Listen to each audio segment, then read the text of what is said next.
Paano ni Luffy nakuha ang Gear 5? Kilala natin si Luffy bilang ang bida na may katawan na malagoma. May mga atake ito na umiikot sa kanyang pagpahaba ng parte ng katawan at ang lahat ng ito ay dahil sa kanyang Devil Fruit ng Gomu Gomu no Mi. Pero kahit na alam natin na si Luffy ay isang Rubberman, mukhang wala sa mga kapangyarihan na ito ang baguhin ang kanyang buong etsura na tila ba ay nag-Super Saiyan ito. Naging puti ang buhok at damit, nagbabago ang mata at disenyo, pati na din ang mala cartoons ng mga galawan nito.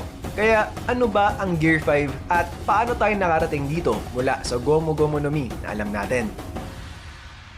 Luffy Gear 5 Explain. Paalala lang, naglalaman ng napakaraming spoilers ang video na ito. At syempre, para sa One Piece at iba pang anime content, huwag niyo kalimutan mag-like at subscribe. Para maintindihan natin kung ano ba ang Gear 5, simulan muna natin sa kung ano ba talaga ang Gomu Gomu no Mi.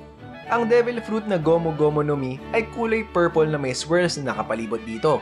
Ngayon, may tatlong uri ng Devil Fruits, ang Zoan, Logia, at Paramecia. Ang Zoan ay Devil Fruits na nakabase sa mga hayop at iba pang living being. Kung anumang nilalang ang nakabase sa Devil Fruit na ito, nakuha ng users ang mga katangian nito. Ang Logia naman ay nakabase sa aspeto ng kalikasan o sa isang element. Kilala ito bilang ang pinakamalakas na uri dahil pinabago nito ng tuluyan ang katawan ng user nito ayon sa element ng kanilang Devil Fruit. Ang pangatlo naman ay ang Paramecia. Kahit na ito ang pinaka-common, ito din ang pinakamalawak na katangian. Nagbibigay ito sa user ng isang kakaibang kapangyarihan para sila ay maging isang superhuman. Isipin mo na lang na ang Zoan ay hayop, ang Logia ay element, at ang Paramecia ay kung ano man ang hindi nasama sa dalawa. Ngayon, pagdating naman sa Gomu Gomu no Mi, ito ay isang Paramecia Devil Fruit na nagbibigay sa user neto ng katawan na may katangian ng goma. O, sa mas madaling salita, siya ay nagiging isang Rubberman.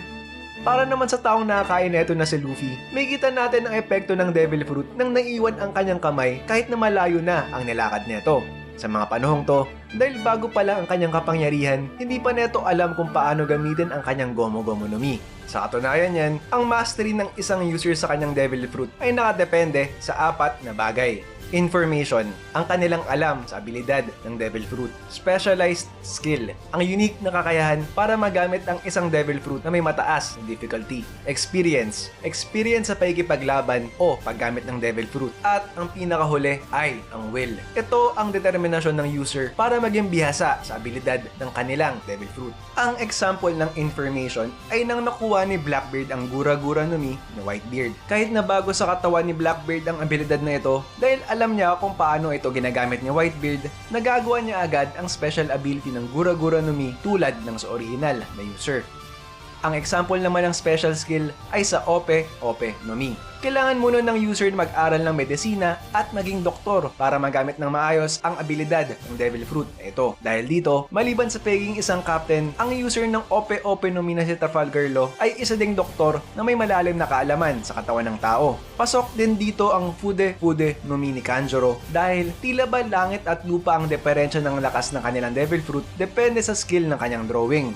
Sa experience naman, kung ang isang tao ay mayroon ng malalim na experience sa buhay at pakikipaglaban, malaki din ang tsansa na matututunan nila agad ang kapangyarihan ng kanilang Devil Fruit. Ito ay may kita natin kina Kako at Kalifa na kahit nakakain pa lang nila sa kanilang Devil Fruit dahil lamang ito ay trained marines, inabot lamang sila ng ilang oras para tuluyang mapasa kanila ang mga respektibong abilidad ng kanilang Devil Fruit. At ang will naman ay may kita natin sa lahat ng Devil Fruit users. May mga taong wala silang masyadong pake sa Devil Fruit nila kaya nababaliwala ang abilidad nito. Pero may mga tao din na inaaral ng husto ang kanilang Devil Fruit sa punto na nakuha nila ang tunay na anyo ng kanilang mga abilidad. Para sa iba, ito ay kanilang tinatawag na awakening. Pagdating kay Luffy, dahil nga bata ito at kakain niya pa lang sa kanyang Devil Fruit, wala pa sa kanya ang lahat ng katangian na ito maliban sa will. Gamit ang kanyang determinasyon na maglayag sa karagatan, inaaral nito ng husto ang kanyang abilidad na ibinigay ng Gomu Gomu no Mi. At sa loob ng ilang taon, naging bihasa si Luffy sa paggamit ng kanyang Gomu Gomu no Mi sa puntong nagagamit na niya ng malaya ang kanyang rubber body sa kanyang normal na buhay at sa pakikipaglaban.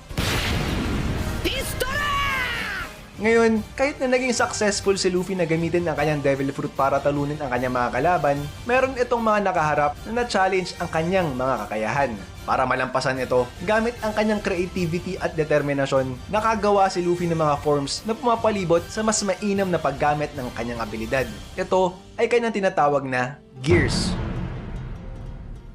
Ang unang ipinakita sa atin ay ang Gear 2. Gamit ang kanyang malagomang katawan, pinapabilis ni Luffy ang daloy ng dugo na umiikot sa kanyang mga ugat. Ang resulta, tila ba ay nag times 2, times 3, o times 4 pa ang kanyang normal na bilis na nagpapalakas din ng kanyang mga atake. Sa Gear 3 naman, hinihipan ni Luffy ang kanyang mga buto na para bang balloon para magdulot ng atake na mahalin tulad ng sa mga higante. Gamit ang Gear 2 at Gear 3, lumawak ang mga moves na pwedeng gawin ni Luffy sa kanyang pakikipaglaban at ang naging rason para matalo o malagpasan niya ang mga mas malalakas na kalaban. Pero, simula sa Sabao de Archipelago, na-realize ni Luffy na hindi na sapat ang kanyang kakayahan dahil may mga nilalang na tila ba ay naging pader para sa kanya. At ang bagay na kulang sa kanya at mayroon sa mga taong ito ay tinatawag na Haki. Sa loob ng 2 taon, mas trinain ni Luffy ang kanyang Gomu Gomu no Mi para makipagsabayan sa marahas na kalikasan ng Rusukaina habang inaaral din nito ang 3 anyo ng Haki. Para malampasan niya ang lahat ng ito, nakamit niya ang Gear 4. Kung ang Gear 2 ay nakapokus sa dugo at ang Gear 3 sa buto, sa Gear 4 naman, pinapalobo ni Luffy ang kanyang muscles at ini-infuse niya ito ng kanyang armament Haki. Ang resulta, kumukunat ang balat ni Luffy, lumalakas ng todo ang kanyang mga atake at nagkakaroon ito ng mga moves na base sa mas malawak na katangian ng Goma na tila ba ang kanyang buong katawan ay naging vulcanized sa kunat, tibay at lakas neto. Ang kanyang Gear 4 din ay nagbabago depende sa aspeto ng kanyang vulcanized na katawan ang kanyang gusto gamitin.